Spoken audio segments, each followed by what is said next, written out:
잠수함은 모든 해양 운송 체계들 중에서 가장 조밀한 구조를 가지고 있으며 잠수함은 치명적이며 은밀한 최고의 전쟁 무기입니다. 깊은 바다에 조용히 자망 중인 잠수함은 모든 군함에게는 악몽과도 같습니다. 따라서 잠수함의 이러한 효력은 여러 전쟁에서 이미 증명되었습니다. 하지만 이런 최고의 전쟁 무기에게 유일한 적은 적군의 잠수함이 아니라 바다 그 자체입니다. 깊은 바닷속의 압력은 잠수함을 박살낼 수도 있습니다. 깊은 바다에서 승무원들을 지켜내는 것은 잠수함의 압력선체입니다. 이 압력선체의 설계 고도화를 위해 지난 2019년에 국내 업체들이 뭉쳤습니다. 대우조선해양과 철강사인 포스코 그리고 한국성급은 잠수함의 원천 기술을 확보하기 위해 공동 연구개발 협약을 체결했습니다.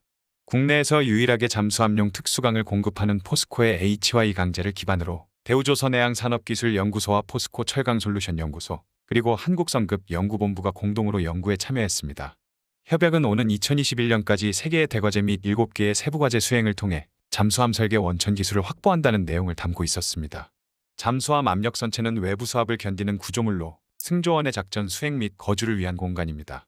잠수함은 운항 중 자망과 부상을 반복하게 되는데 이러한 운항 조건에서 압력선체 용접부의 피로가 발생하지 않는 것이 중요합니다. 피로는 물체가 작은 힘을 반복적으로 받아 균열되고 파괴되는 현상을 말합니다. 그래서 잠수함의 압력선체의 피로 설계 기술은 깊은 바닷속에서 작전을 수행하는 잠수함의 생존을 좌우하는 필수 기술로 꼽히고 있습니다. 압력선체는 잠수함의 자망 심도를 결정하는 가장 중요한 설계인자이며 또한 승조원과 탑재 장비를 감싸며 외부 압력을 차단합니다. 압력선체의 재질과 중량 및 형상은 잠수함의 속력에도 큰 영향을 미칩니다. 따라서 잠수함 전체 중량의 38%에서 42%에 달할 정도로 큰 비중을 차지하는 압력선체는 그래서 잠수함 설계 중에 핵심으로 꼽히고 있습니다. 우리나라는 1980년대에 독일 HDW 조선소로부터 2099급 잠수함 9척과 214급 9척을 도입하는 과정에서 재래식 디젤 잠수함 기술면에서 세계 최고 수준의 독일의 기술을 이전을 받아 핵심 부품 제조 및 설계 기술을 확보했습니다. 2000톤급 이하의 일반 디젤 잠수함에서 3000톤급 이상의 중형 잠수함으로 도약하려면 단순히 배수량과 크기가 대형화하는 측면뿐만 아니라 더 깊이 잠수함 능력을 갖추도록 잠수함의 재질과 엔진 및 구성품이 달라집니다. 그 중에서 수압과 충격에 견딜 수 있는 특수함급 강인 압력선체 제작 기술이 관건입니다. 국방과학연구소와 포스코는 공동으로 자체 개발한 HY80을 2099급 잠수함 7번함인 이순신함 압력선체에 처음으로 사용했습니다. 3000톤급 도산 안창호함부터는 크롬과 몰리브덴을 첨가하고 니켈을 0.25% 더 함유한 HY200을 사용했습니다. HY200강은 최대 자망 심도가 610m로 214급 잠수함의 압력선체 외관과 프레임 건조에도 사용되었고 도산 안창호함의 압력선체에도 적용되었습니다. 214급은 압력선체 설계와 재질 향상에 의해 최대 잠수 심도가 40m 이상 깊어진 셈입니다.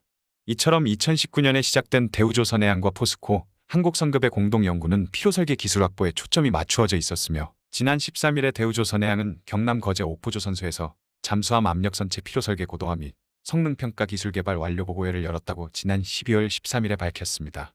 대우조선해양 등 3사는 지난 2019년 업무 협약을 시작으로 2년간의 연구 끝에 피로설계 선도 개발과 피로해석 절차 개발, 파괴역학 기반평가 등 3개 대과제 및 10개 세부과제를 수행했다라고 밝혔습니다.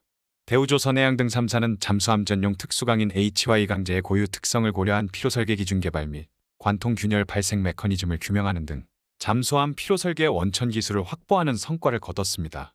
박두선 대우조선해양 조선소장은 포스코와 한국성급 관계자들의 적극적인 기술 교류와 협력 덕분에 국내에서 유일하게 잠수함 피로설계 원천 기술을 확보하게 됐다며 향후 국내 잠수함은 물론 해외 수출 잠수함까지 순수 국내 기술력으로 건조해 세계 시장에서 독보적인 잠수함 경쟁력을 인정받을 것으로 기대한다고 말했습니다.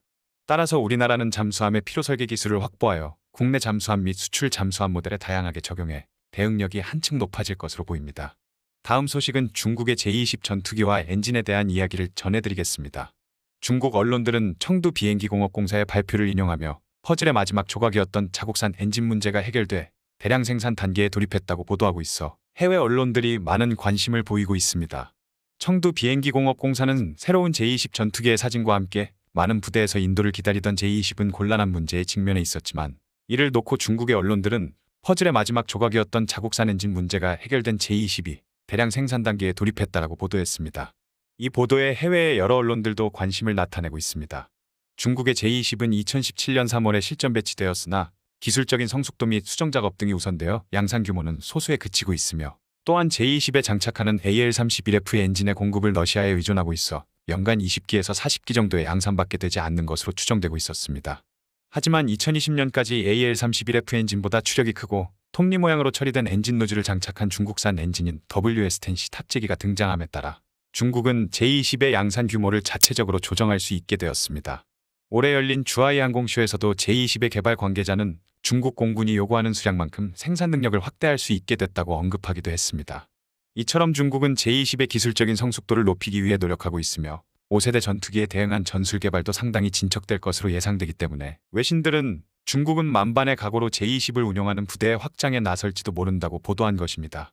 그래서 청두비행기공업공사의 발표 내용이 엔진 문제 해결을 의미한다면 실제로 중국은 제20을 대량 생산하고 있을지도 모릅니다. 이에 앞서 이노품 이상원 군사위원회 위원장도 지난 10월에 퇴역한 데이비드슨 전 인도태평양 군사령관의 증언에 따라 중국이 2025년까지 5세대 전투기를 미국보다 많이 전장에 배치할 수 있게 될 것이라고 말하는 등 중국이 제20 대량 생산에 돌입했음을 시사하는 발언을 한 바 있습니다. 따라서 청두비행기공업공사와 중국 언론 그리고 미 상원군사위원회의 주장과 견해는 묘하게 일치했다고 할 수 있습니다. 다만 미 공군의 에어포스 매거진은 만약 중국군이 2025년까지 미 공군의 5세대 전투기를 넘는 수의 제20과 제231을 준비하려면 연간 125대 이상을 제조할 필요가 있다고 말했기 때문에 중국이 단시간 내에 제조시설을 확충하여 많은 수의 5세대 전투기를 2025년까지 생산할 수 있을지는 미지수입니다. 하지만 중국은 한국과 일본 공군의 F-35 수량보다 더 많은 제20을 비교적 단기간에 생산할 가능성이 높아서 유사시 우리나라의 공군은 서해상공에서 중국 공군이 쏟아내는 압도적인 수의 5세대 전투기와 대치해야 한다는 의미입니다. 더구나 중국의 제20의 대량 생산은 먼 훗날의 이야기가 아니라 2025년도의 이야기이므로 섣불리 흘려버릴 수 없는 뉴스인지도 모릅니다. 또 한 가지 소식을 전달해드리면 이번에는 러시아의 위협에 시달리고 있는 우크라이나와 터키의 이야기입니다. 터키 언론인 데일리 사바지는 지난 13일에 우크라이나가 터키의 앙카무인 항공기를 공동 생산한다라고 전했습니다. 터키 항공우주산업이 개발한 앙카무인 항공기는 미국의 MQ-1C 그레이글과 거의 같은 급의 비교적 대형 무인 전투기로 최신 버전의 앙카S는 위성통신도 가능해 먼 거리에서도 운용할 수 있으며 터키군 이외에도 튀니지군이 채택하고 있습니다. 우크라이나는 앙카S의 우크라이나제 엔진을 채용한 모델을 우크라이나에 건설되는 새로운 공장에서 양국이 공동으로 제조한다고 밝혔으며 2022년 말까지 초기 배치분이 제조될 것으로 알려졌습니다. 우크라이나는 터키와 TB2 무인항공기 제조도 함께하기로 계약했으며 앙카S의 공동 제조가 사실이라면 우크라이나는 총 2개 기종의 터키제 무인항공기를 자국 내에서 조달할 수 있다는 의미입니다.